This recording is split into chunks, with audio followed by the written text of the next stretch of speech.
Production funding for Behind the Headlines is made possible in part by the WKNO Production Fund, the WKNO Endowment Fund, and by viewers like you. Thank you. The fight over sewers in the city and county tonight on Behind the Headlines.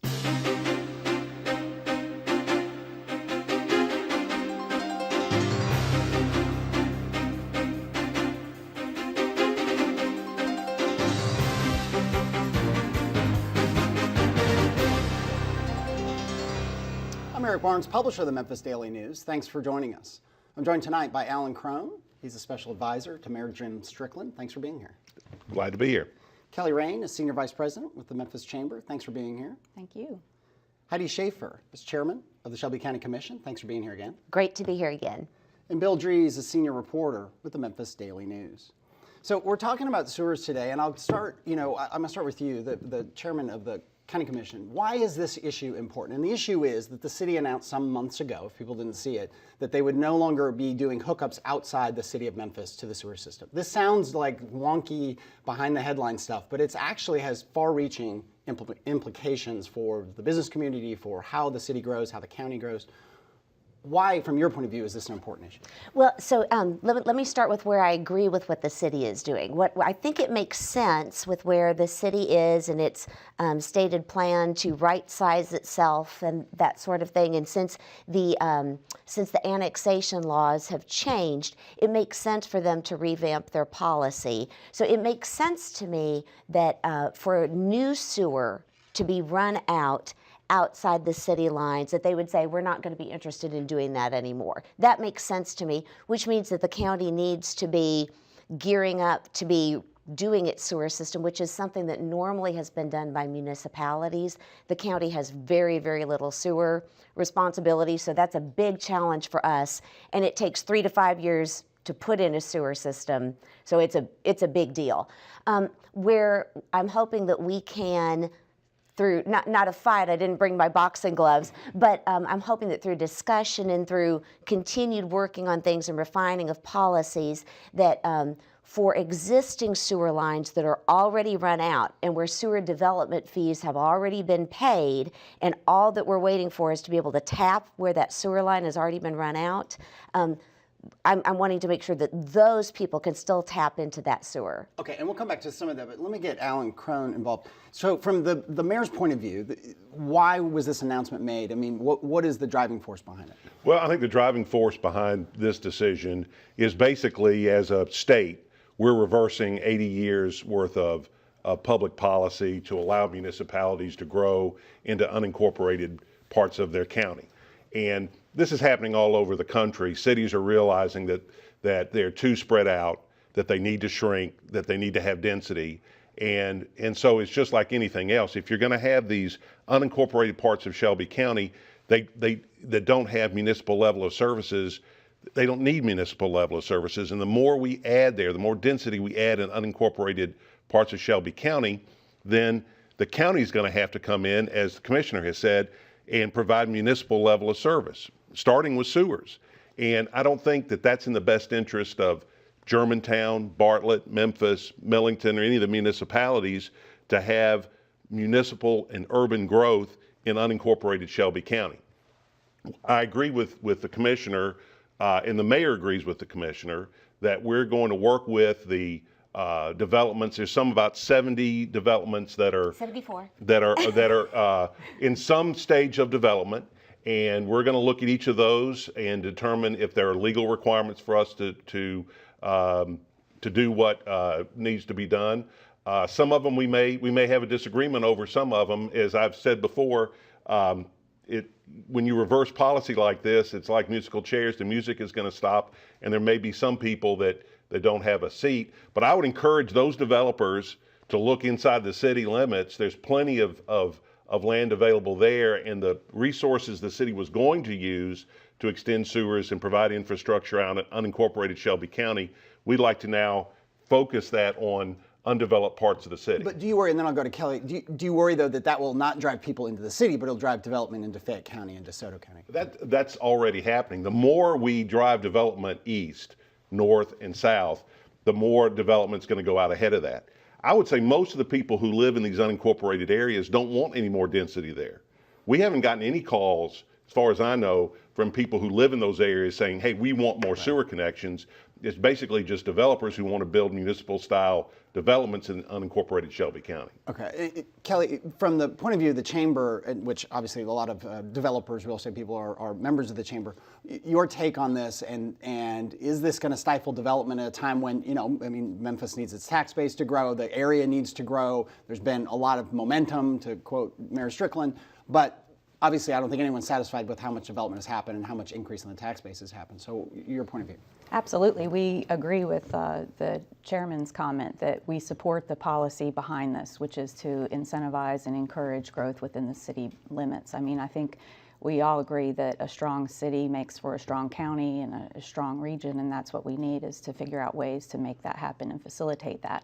I think our concern about this is that we have projects, we have developers, we have real estate projects, we have economic development projects that are kind of caught in this no man's land, this limbo period, where the message just came out that there was going to be a change in policy, and we really didn't have an opportunity to plan for how to address the needs of those companies that want to come and locate an area like here, where we are now, or in different parts of the community that are impacted by that. Right. Let's go back to Heidi, and then we'll go to Bill. Yes, and just to piggyback on what Kelly said, Rayne said, I've already known of a few deals that have fallen through because there was no guarantee that the sewer was going to actually be able to be done. And with Amazon in front of us, there's one area up in Millington that would be a good potential site of 200 some acres, but it's in unincorporated, and so that takes that off the table. And I think just the fact that the city and the county haven't come to some good formalized policies on it, where we can be clear, is making already some business deals go south, and at a time when the whole rest of the state is able to take advantage of the burgeoning economy. I hate for West Tennessee and Shelby County in particular to get to lose a step or two in that. I want to come back to some of that, but I'll get Bill involved. Alan, from the city's perspective, is that happening? Are we losing? I'm not aware of any major deal that has fallen through simply because of lack of sewers. If there's a policy, there's exceptions that can be generated for policy, and we're not here to cut off development. We're here to do smart development. And if Amazon said we want to locate near Millington, and Millington couldn't send sewers out there, then we would certainly be in that conversation. The question, and I think one of the good things that has come out of this is this conversation. As a community, we need to have a conversation about, do we want to develop unincorporated Shelby County into an urban area, perhaps at the cost of the other municipalities, or do we want to keep it suburban or maybe even below suburban? I think we have to have that conversation, and that's not something for the city just to unilaterally say. That has to be part of the discussion at the county commission and so forth, but we have to take into account the needs of the whole county. Mm-hmm. Heidi, you all got a price estimate on what it would cost for the county to get deeper into the business of sewers. What is that price estimate? Well, I hate to say a price estimate right now. We're going to get a more positive update at our next committee meeting, but we're talking millions and millions of dollars. But those things come out of, there's very specific funding that develops sewer. The county can definitely gear up to do it. The one thing I do want to be clear, though, is that I don't anticipate unincorporated Shelby becoming more municipal. The difference is that because of the way the soil is here, and I know way more about sewer than I ever wanted to know, okay? But there are certain types of soil, and because of our water table and everything else, that septic systems won't work. We have a big deal out between Spring Creek and Cotton Creek and sewers where I've learned a lot, and you can't put in septic systems there without having problems where it'll bleed over into the groundwater, which doesn't make TDEC happy and doesn't make our citizens happy, right? So sewer is it is a big part. It's not necessarily a municipal service. You can still run sewer out into a more rural area, keep rural. I'm not trying to make that into like a super suburb. I'm not in favor of trying to provide all municipal services to people who are living and paying taxes for a rural area. I think those need to be preserved, but we can't have septic running over into the groundwater. Does this get back, Kelly, from just a pure business, and you all are, the chamber does a lot of, trying to recruit businesses into town. Alan's saying, look, we're going to accommodate an Amazon. I think everyone knows that. I mean, the city's going to do anything they could if Amazon really was looking at coming here. But is there, for the smaller deals, the less flashy ones, just this uncertainty? People always talk about business uncertainty kills business development. Is that your concern? Is that what you're hearing from? I think you mentioned the banks and the developers and so on. Absolutely. I think one of the things when companies come here and invest is they want to know that there's stability in the climate here from a regulatory standpoint, from a stable tax rate standpoint, from all those kind of things. And it's gotten highly, highly competitive in the last 20 years. We're competing with Mississippi, with Arkansas, and other places around the country and the globe. And we have to be very, very sensitive to anything that might impact that. But on the flip side of that, as soon as we were made aware of this, we have been meeting with the mayor and his administration, and they've been extremely receptive to working through these scenarios. So that's the message that we're putting out, is if there is a project in place that's moving through the pipeline, so to speak, we're trying to facilitate a resolution with the administration, and they've been very supportive of that. Okay, Bill. Alan, this took place in August, I believe that the word went out.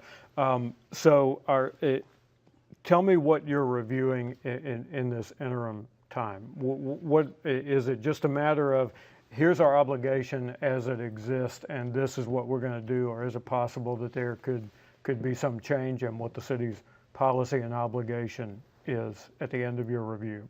I don't know that there'll be a change in the policy. There may be some exceptions to the policy granted, either because of legal obligations or just for development obligations. There's some talk about some voluntary annexations where the business owners say, look, we'll be annexed so that we can have these sewer extensions. I think the commercial areas are a little bit easier to deal with than the residential ones.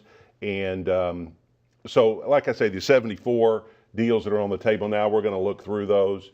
And but I don't think that the overall policy is going to change. But there may be some exceptions to the policy on a going forward basis. Does this fold into what the city was already doing in terms of the areas proposed for or considered for de-annexation? Yeah, I think the difference between the Strickland administration and some of the previous administrations is we've kind of embraced the idea of de-annexation. It's a tough knot to untie, as the chairman knows. We've worked sometimes together, sometimes not so together on it, because we have different, there are different interests out there. But one thing, the goal I think we share is that 340 plus square miles is not a manageable area for a city, and it's impossible to police efficiently and cheaply. It's impossible to provide fire service, and it really is impossible to provide the transit that we need for people to get around. And one of the things you need for transit is density, and that would be one area where the county and the city could work together to make it more desirable to live inside the city limits.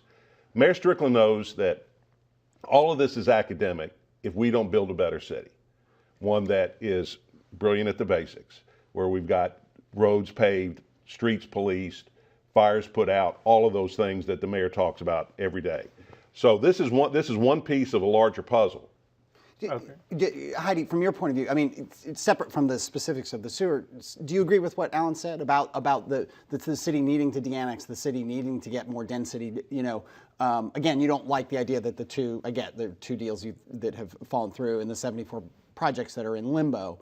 But the big picture of what he's talking about and the de-annexation prospect and kind of the refocusing inward, are you on board with that? I am. I mean, I think it makes good sense, and that's one of the things that we've really enjoyed about working with the city administration is that we think that they're really looking at things not from an old okay, well, this is how we've always thought, this is how we've always worked kind of thing, but like, okay, what's going to work for us now? What cities are doing things? How are they, how are they fitting into the whole community? What can we do as partners? I'm a part of a group called CEOs for Cities, where we go around and we look at different models different areas have done. We're about to go to Phoenix to look at what they've done, because they have kind of a similar setup with us, with a real strong urban core, but then lots of also strong suburban areas around and some rural areas. And so we're trying to, we need to get with the times. And what I love about this is that we are actually having conversations that yield something. Too often, conversations between governmental units just end up with everybody suing everybody, and not much getting dissolved, not much really getting solved. So this is, and we're already making progress. When they first started this, they said, well, we might maybe come up with exceptions, but fewer than 5 on the hand. That was the word that came to me directly, and I was like, I'm looking at, this massive amount. But as the facts started to cycle through, I think that they've, become very, as they became more sensitized to it, they want to be good partners just like we do. Let me go to Kelly, because you were very involved in the de-annexation fight, 2 years ago at the legislature. The chamber was very involved in terms of, there was a kind of forced de-annexation that the business community, and I think most, not all, but most of the political community did not want to have happen. The city has talked about a more structured de-annexation. Where does all that stand? I don't know if I should look at you or you, but where is that proposal to de-annex?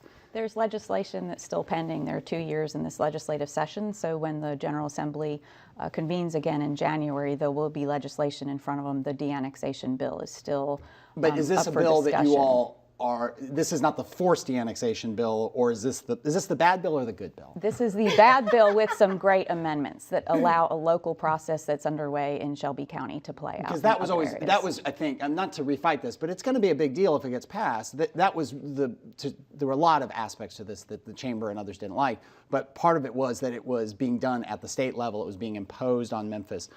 You all argued for, we need to get smaller, but we need to be able to do it in a more surgical way and do it with local input. Yes. So that's what you think is on the table? Yes, the amendment that passed through committee, that is still on the table, is my understanding. Okay, Bill. So we have unincorporated areas that are not part of anyone's annexation reserve area, and I'm thinking about the Shelby Forest area in general. How does the county handle sewer for that area, which is not ever going to be a part of anyone's incorporated city limits? Well, it depends on whether they need sewer there or whether they can do septic. And, it all depends on how the soil perks, and don't think about that too deep or you're going to be nauseated. But it does depend on that. There are some areas where septic works, and in that case, that's an easy thing to do. Other places, you might have to go to a step steg system, which is what we're looking at as a solution out for Cotton Creek. There are different things besides just a full gravity-fed system that can be done to facilitate, but all of that takes a good amount of time. It takes a great cooperative effort with TDEC, and it takes a lot of time. And you're talking about digging up roads. It's timely. If everything went perfectly, 3 years would be the quickest we'd be able to do it. So we're gearing up on our end, and we really appreciate what the city is doing to try to help us work through those other pieces. And we have 6 suburban towns and cities who have varying degrees of wastewater treatment and sewer services that they provide. Are they at the table on this? Yes, absolutely. In fact, they have been with me. I've been meeting and calling. I think they're getting tired of me calling them now to give them updates. But some of them, like Germantown, are very reliant on the city of Memphis's sewer system. Others, like Bartlett, are partially reliant. And then there are other areas like Arlington and Lakeland that are completely independent. And so they're like, well, thank you for the communication, but this doesn't really affect us, except that please come out and build our way, And, so I think there's an opportunity for us to be able to, to make sure that we don't kill the growth that Kelly was talking about. Alan, what is the city's take on the role of the suburban towns and cities? Well, I would say that their interests should be very similar to ours in trying to get density inside their own municipal boundaries. During the de-annexation debate 2 years ago, Senator Mark Green asked what I thought now, in hindsight, is a very prescient question. He asked Doug McGowan when he was testifying, when the city did all of these annexations, was all of the blight within inside the city ameliorated? And of course the answer was no. The annexations out eastward from the city is what caused the blight inside the city. So at some point, I would respectfully ask the county commission to really carefully consider whether the county ought to get in the sewer business at all, because all of that development that we're talking about could be diverted into the other municipalities. Lakeland is talking about doing a big development off exit 20 there on Interstate 40. So it's not just the city of Memphis looking to densify. These other municipalities may make that choice as well.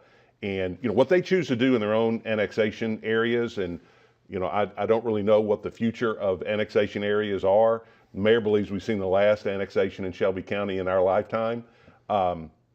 That's kind of up to them how they want to drive density. But we have got to get Berkeley and Orange Mound and Raleigh and Fraser and Whitehaven and South Memphis. I could go on naming neighborhoods that need economic development, that need revitalization, that need rehabilitation. So that's what we're trying to drive. And Kelly, talk to me about the dynamic that the chamber sees from its point of view. That there's always been, I think, kind of this tension between who really drives development. Do the local governments drive development? Do the developers essentially pick where that direction is going to be? It seems as if it's a little of both.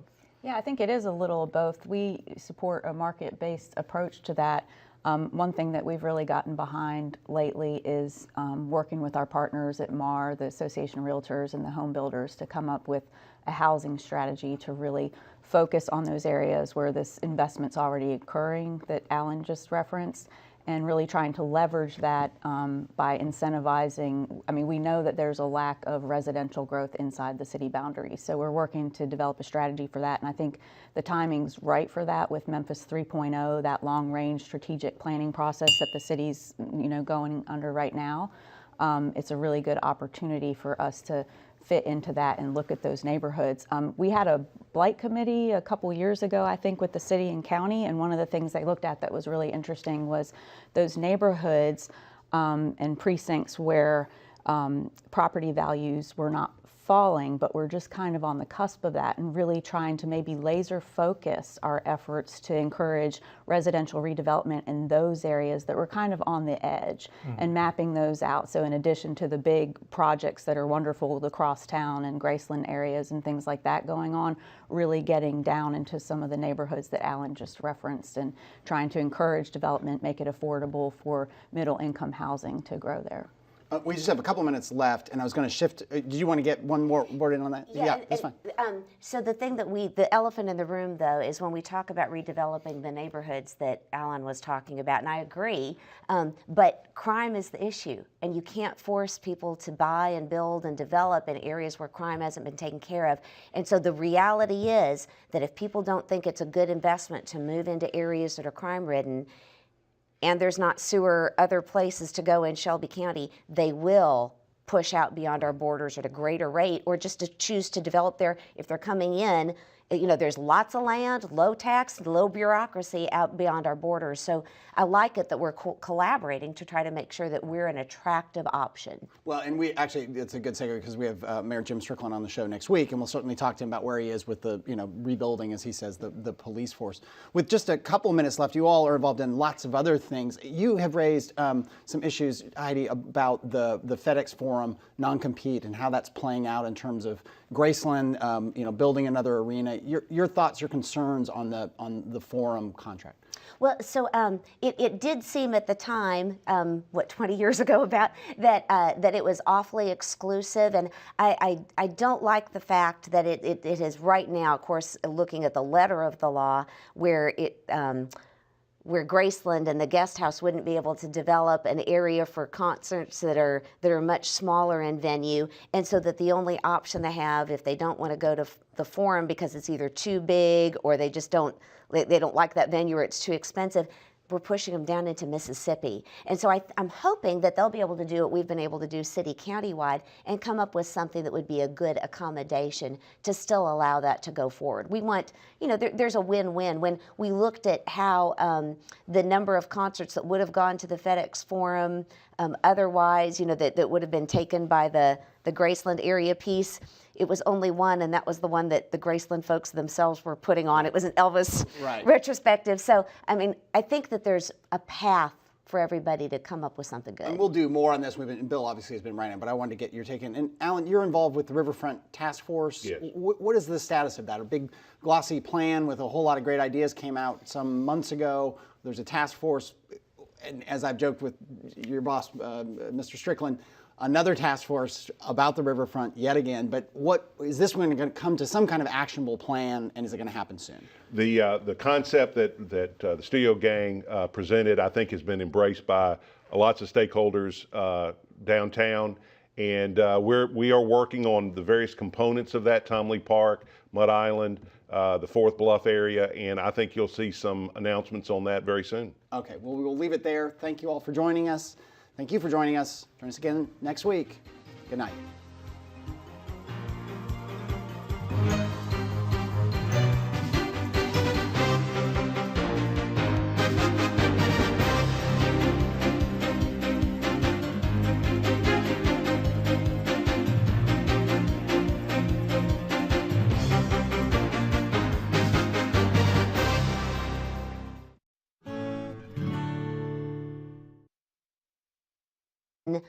Through not a fight, I didn't bring my boxing gloves, but I'm hoping that through discussion and through continued working on things and refining of policies that for existing sewer lines that are already run out and where sewer development fees have already been paid, and all that we're waiting for is to be able to tap where that sewer line has already been run out, I'm wanting to make sure that those people can still tap into that sewer. Okay, and we'll come back to some of that, but let me get Alan Crone involved. So from the mayor's point of view, why was this announcement made? I mean, what is the driving force behind it? Well, I think the driving force behind this decision is basically, as a state, we're reversing 80 years worth of public policy to allow.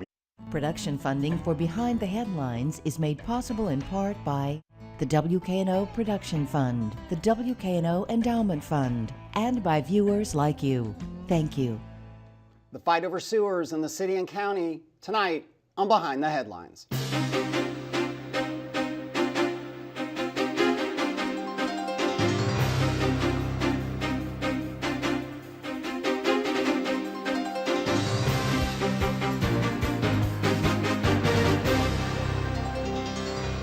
I'm Eric Barnes, publisher of the Memphis Daily News. Thanks for joining us. I'm joined tonight by Alan Crone. He's a special advisor to Mayor Jim Strickland. Thanks for being here. Glad to be here. Kelly Rayne is senior vice president with the Memphis Chamber. Thanks for being here. Thank you. Heidi Shafer is chairman of the Shelby County Commission. Thanks for being here again. Great to be here again. And Bill Dries is senior reporter with the Memphis Daily News. So we're talking about sewers today, and I'll start, I'm going to start with you, the chairman of the County Commission. Why is this issue important? And the issue is that the city announced some months ago, if people didn't see it, that they would no longer be doing hookups outside the city of Memphis to the sewer system. This sounds like wonky behind the headline stuff, but it actually has far-reaching implications for the business community, for how the city grows, how the county grows. Why, from your point of view, is this an important issue? Well, so let me start with where I agree with what the city is doing. What I think it makes sense with where the city is and its municipalities to grow into unincorporated parts of their county. And this is happening all over the country. Cities are realizing that they're too spread out, that they need to shrink, that they need to have density. And so it's just like anything else. If you're going to have these unincorporated parts of Shelby County, that don't have municipal level of services, they don't need municipal level of services. And the more we add there, the more density we add in unincorporated parts of Shelby County, then the county is going to have to come in, as the commissioner has said, and provide municipal level of service, starting with sewers. And I don't think that that's in the best interest of Germantown, Bartlett, Memphis, Millington, or any of the municipalities. stated plan to right-size itself and that sort of thing. And since the annexation laws have changed, it makes sense for them to revamp their policy. So it makes sense to me that for new sewer to be run outside the city lines, that they would say, we're not going to be interested in doing that anymore. That makes sense to me, which means that the county needs to be gearing up to be doing its sewer system, which is something that normally has been done by municipalities. The county has very, very little sewer responsibility, so that's a big challenge for us. And it takes 3 to 5 years to put in a sewer system, so it's a big deal. Where I'm hoping that we can